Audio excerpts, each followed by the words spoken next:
se passe des choses étranges au château de Rochenoir. Fantômes, vampires, sorciers, gardes taciturnes et dieux indiens se liguent contre les héritiers du château, Sir Edward et Lady Diana. Philippe de Carthagène, le cousin de Diana, est mort dans une expédition en Amazonie et les 3 compagnons de Philippe, invités au château pour révéler les circonstances du drame, ont mystérieusement disparu. Melchior, le journaliste qui avait aidé à retrouver les témoins de l'expédition amazonienne, est amoureux de la châtelaine. Monsieur Melchior? Je suis amoureux de vous. Il va braver tous les dangers pour comprendre ce qui se passe au château. Machination, malédiction, l'étau se resserre.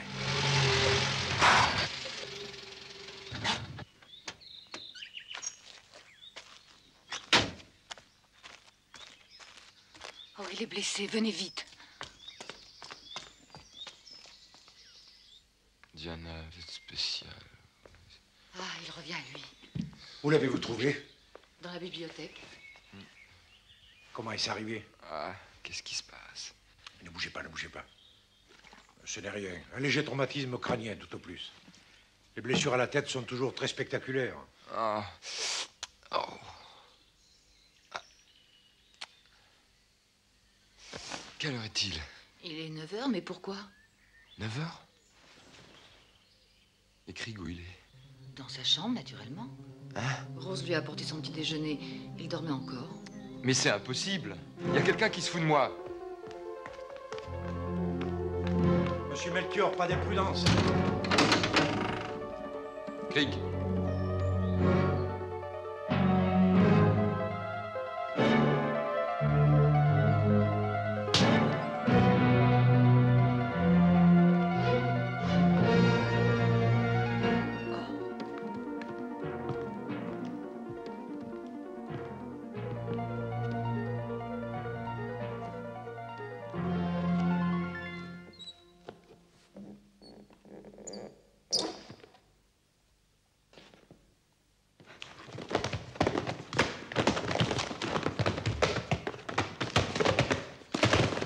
Mais enfin, que faites-vous?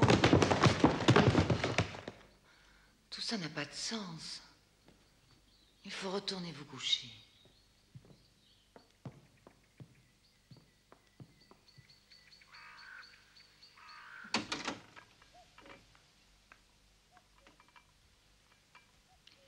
Je vous ai apporté quelque chose que vous aimez. Oh, il fallait pas. J'aurais pu Il descendre. n'en est pas question. Le docteur Garcin tient absolument à ce que vous vous reposiez toute la journée. Je vous tiendrai compagnie. Enfin, si vous voulez bien. Ce passage secret dans la bibliothèque hier, il existait. Et Krieg, je l'ai bel et bien vu, non? Je vous crois, Melchior. Un vrai cauchemar, cette histoire. C'est vrai. Je vous ai entraîné dans une sale affaire. Je suis désolée. Mais non, il faut pas dire ça. Quand je me fais pas assommer, je passe des moments très agréables avec vous. Est-ce que vous n'êtes pas un peu inconscient? Il y a des circonstances où on a envie de se battre pour quelqu'un. Peut-être. Mais se battre contre des fantômes, vous ne trouvez pas cela un peu effrayant?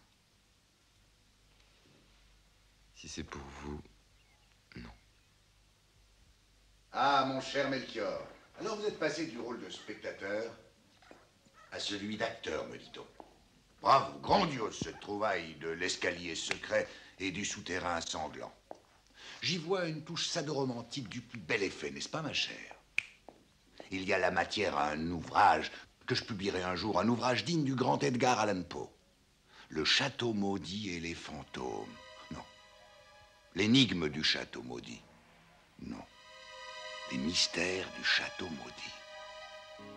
Non. Les fantômes du château maudit.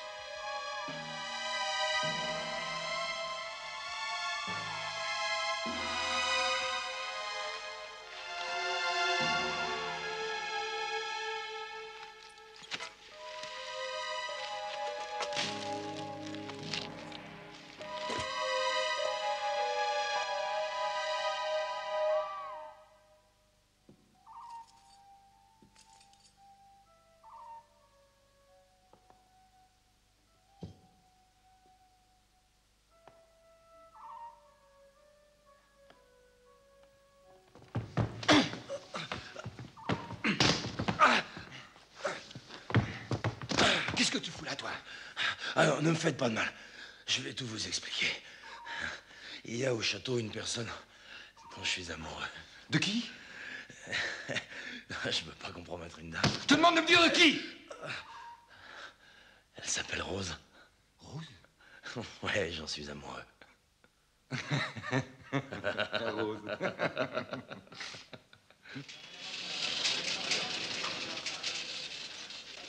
Melchior! Dis donc, ça fait une paye quand t'as pas vu. Oui, ça fait même 2 payes avec celle que le patron me doit. Ta châtelaine t'a encore fichu à la porte? Non, ça va plutôt très bien, ma chérie. Par contre, j'ai un petit boulot à te confier. Le contraire m'aurait étonné. Un boulot de quel genre? Du genre enquête confidentielle. Et sur quoi? La famille de Philippe de Carthagène. Tu veux dire les Robson? J'ai la nette impression que Sir Edward me cache quelque chose. Moi, j'ai la nette impression que tu es un petit peu jaloux de Sir Edward. Elle n'a rien à faire avec lui. Cette enquête, pourquoi est-ce que tu la fais pas toi-même? Mais parce que je suis attendu au château, moi.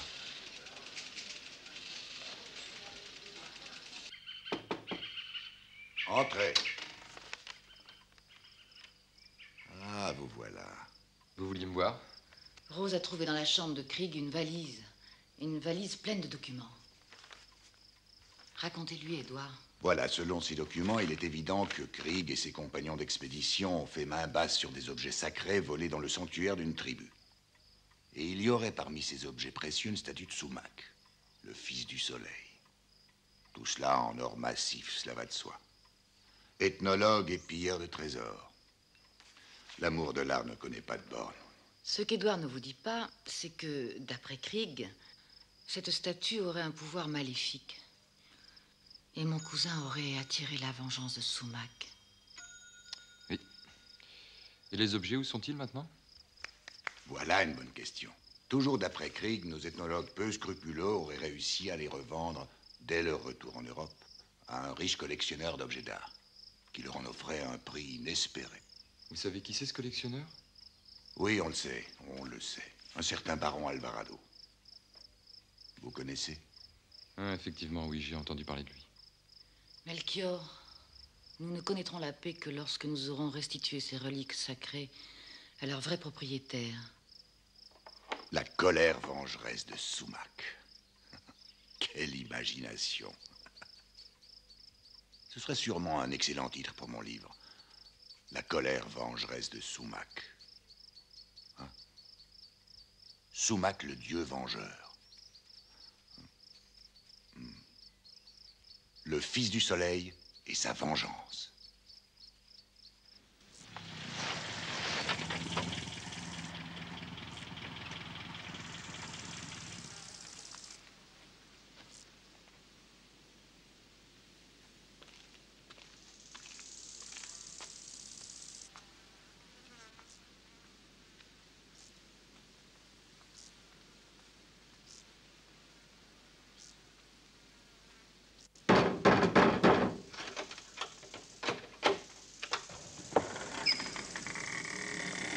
Monsieur, Je m'appelle Melchior et j'ai rendez-vous. monsieur le baron va vous recevoir tout de suite, monsieur Melchior. Entrez.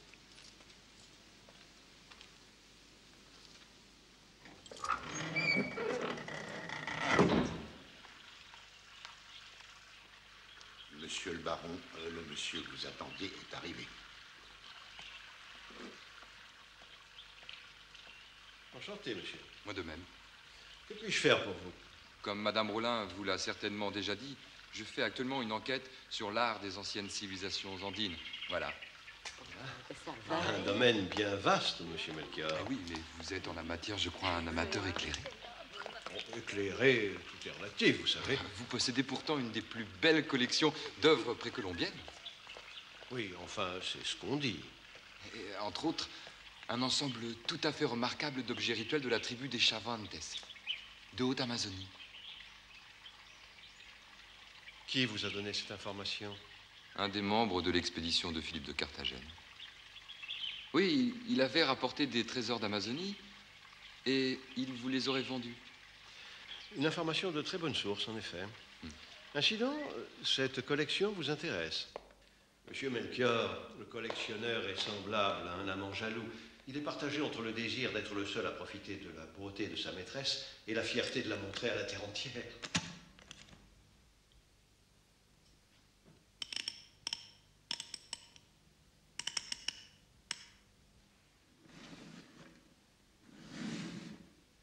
Vous voyez que je garde bien mes trésors.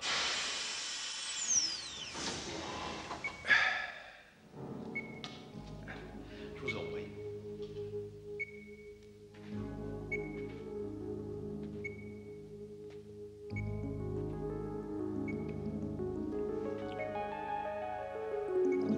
Sumac, un guerrier légendaire des Chavantes, divinisé après sa mort.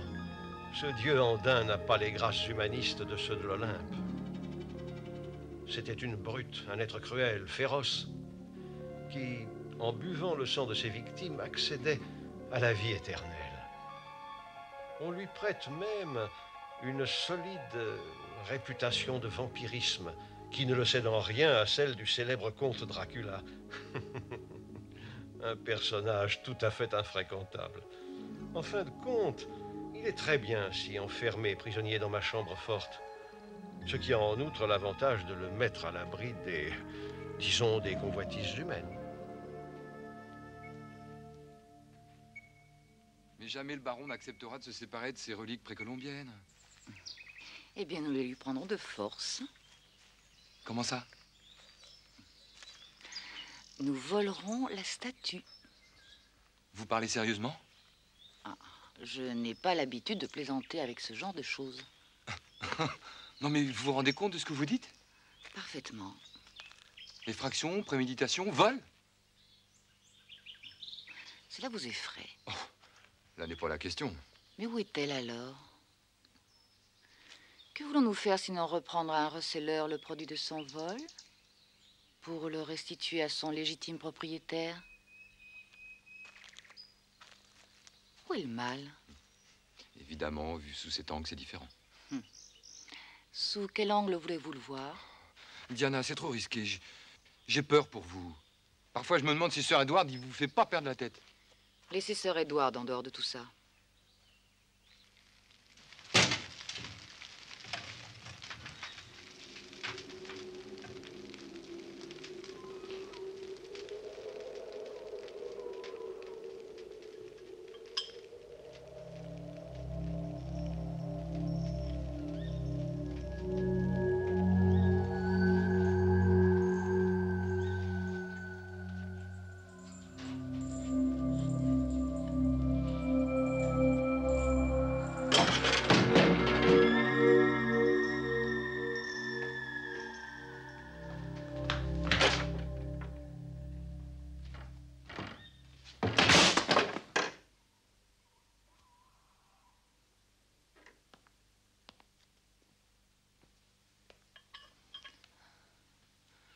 Elle est revenue, Melchior.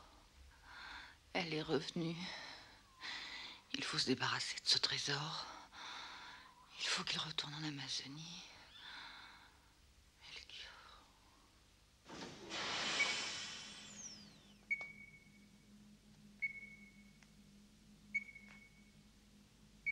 Je vois que le fils du soleil vous a aussi ensorcelé, je me trompe? Mais cette idole a vraiment quelque chose d'impressionnant. Bien plus qu'impressionnant. On pourrait même parler d'un authentique pouvoir maléfique. Vous y croyez, vous? Le matérialisme à lui seul n'a jamais été capable de répondre aux questions que se pose l'homme. Ah, je suis assez d'accord avec vous. Et vous n'avez jamais songé à rendre Sumac à sa terre d'origine? Pour quelle raison? Pour ne pas risquer de subir sa colère. Demande-t-on à un drogué s'il a jamais songé à renoncer à son poison?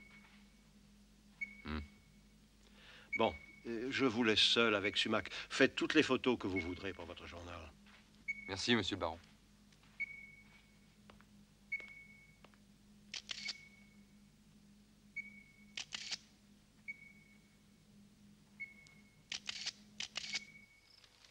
Bon, la cuisine se trouve en bas, à droite de l'escalier. Et l'entrée principale à 10 mètres du mur. Nous devons monter la chose comme s'il s'agissait d'une opération militaire. Tout doit être déjà résolu sur le papier avant que nous passions à l'action. Le malheur, c'est qu'il faudrait être deux là-bas. Et mon état, vous vous en doutez bien, m'interdit de me joindre à vous, Melchior. Mais moi, je peux. Mais vous n'y pensez pas? Vous m'en croyez incapable? Je tiens absolument à ce que nous agissions ensemble, Melchior. Bien, parfait. Cette opération va nous obliger à employer de singuliers moyens. Savez-vous vous servir d'explosifs, Melchior? Non. Je ne veux pas. Vous pouvez apprendre. Et qui va m'apprendre? Moi, mon garçon.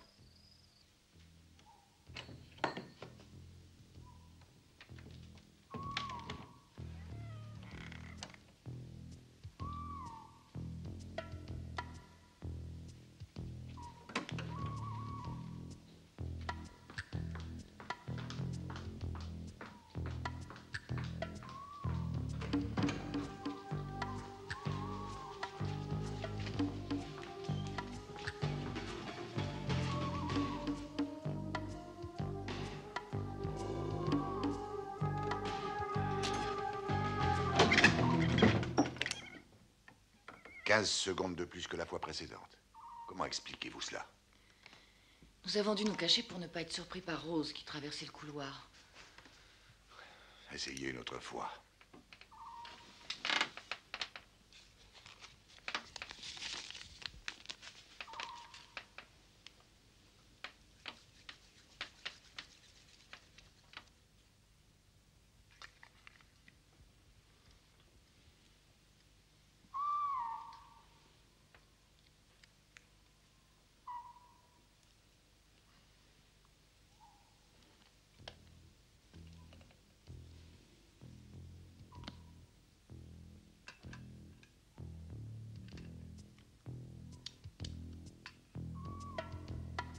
Aucune question. Donc nous sommes bien d'accord. Je résume. Départ demain matin. Base des opérations à 10 km du château. Votre chambre a été réservée à l'hôtel de l'Aigle Noir au nom de monsieur et madame Verbroek. Touristes belges venant de Gand. Bonne chance. Mes vœux vous accompagnent.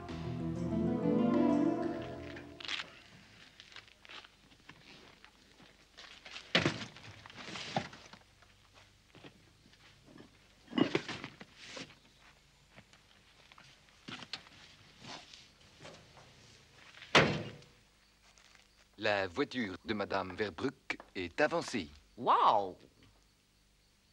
Si Madame veut bien. Monsieur Verbruck?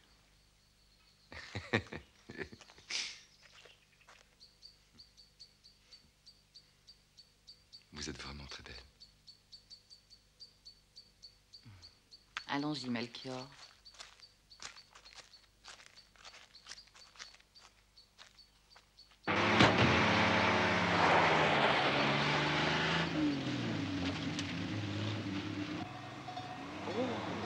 Superbe. Le collectionneur sait vivre.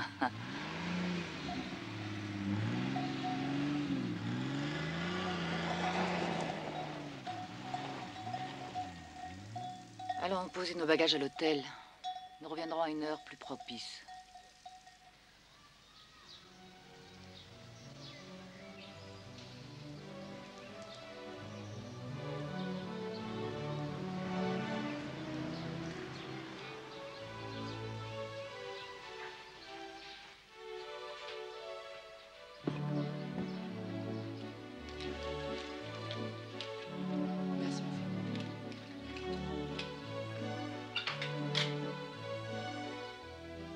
Vous rêvez, Melchior?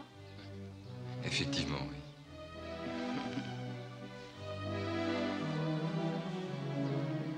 Je rêve. J'espère au moins que c'est un bon rêve. Le plus beau rêve de ma vie. Eh bien, il faut vous réveiller, Melchior. Nous avons ce soir beaucoup de choses à faire. Occupez-vous plutôt des valises.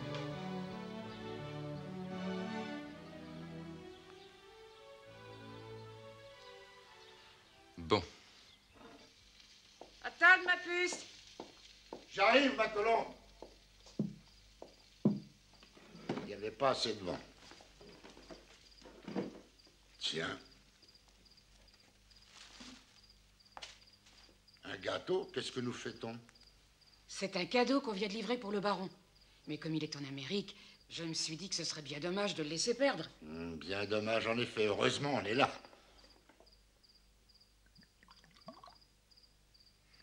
Et d'où est-ce qu'il vient, ce gâteau merveilleux, tu le sais? Il y avait une carte avec. C'est un nouveau pâtissier qui cherche à se faire une clientèle. Magnifique. Il n'y a que comme ça que je comprends la publicité. Vous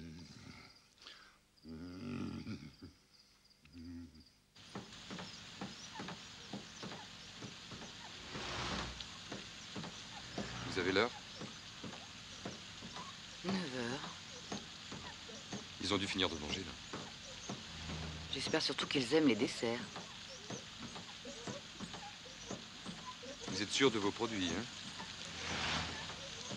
C'est Como qui a choisi les drogues. Les Asiatiques ont le sens, ont l'art d'endormir leur prochain.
À notre réussite.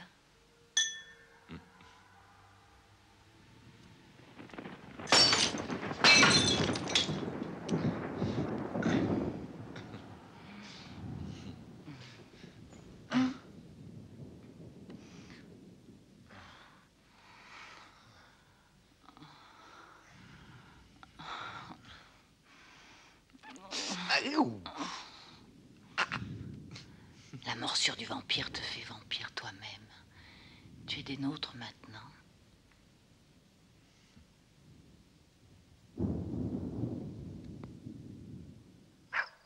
Alors le voilà, ce soi-disant rejeton du soleil. Vous n'avez pas l'air très enthousiaste. Voyez-vous, mon ami, Moi, ce qui m'excite, c'est le chemin qui mène au but. Mais le but, une fois atteint, ça ne m'intéresse plus. Enfin, chère Diana, voilà que tous vos caprices sont exaucés. Espérons au moins que vous êtes satisfaite. Je ne serai satisfaite que lorsque celui-ci aura regagné les rives de l'Amazone. Comptez sur moi. Je m'en occuperai à partir de demain. Ah, j'oubliais. Il est arrivé ce télégramme de votre journal.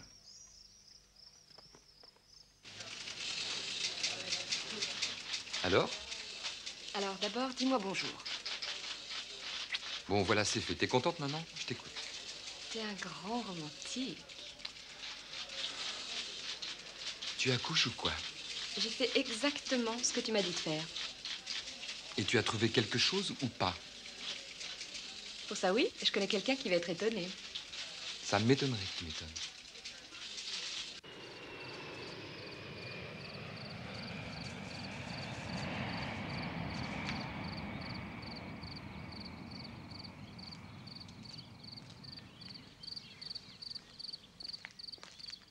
Déjà de retour? J'ai une surprise pour vous.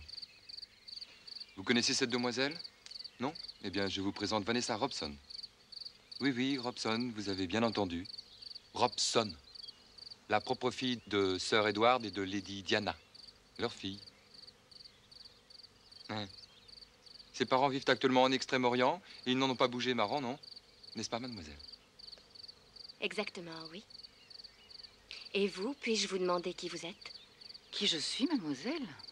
Mais... une aventurière et mon mari un escroc. Nous avons usurpé l'identité de Sir Edward et Lady Robson afin d'acquérir les biens laissés vacants par la mort de Philippe de Carthagène. Je n'ai aucune intention de nier les faits, ni de contester vos droits naturels sur Rochenoir. Mais, pardonnez-moi de vous le dire, il se passe ici des choses autrement graves qui relèguent au second plan ce problème. Expliquez-lui, Melchior. Je ne me sens pas bien.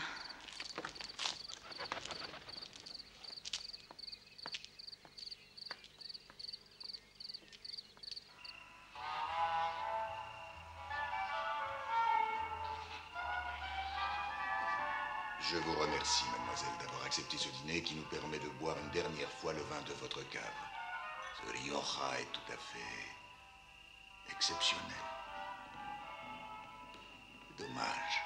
Je commence à m'accoutumer à mon personnage de seigneur de Rochenoir. Vous prenez bien les choses? Tous les escrocs prennent-ils les choses aussi bien que vous? Non, pas tous. Mais quelques-uns. Une question de classe. Depuis quand êtes-vous de retour en Europe, chère mademoiselle? Cela fait quelques mois. Étudiante, probablement. Oui. Et comment vous êtes-vous connue? Monsieur Melchior m'a trouvé à l'université où je fais mes études. Ce très cher Melchior. Il vous a expliqué ce qui se passe au château. Oui. Croyez-vous aux puissances occultes, mademoiselle? Quand on a vécu en Extrême-Orient comme moi, il est difficile de ne pas y croire.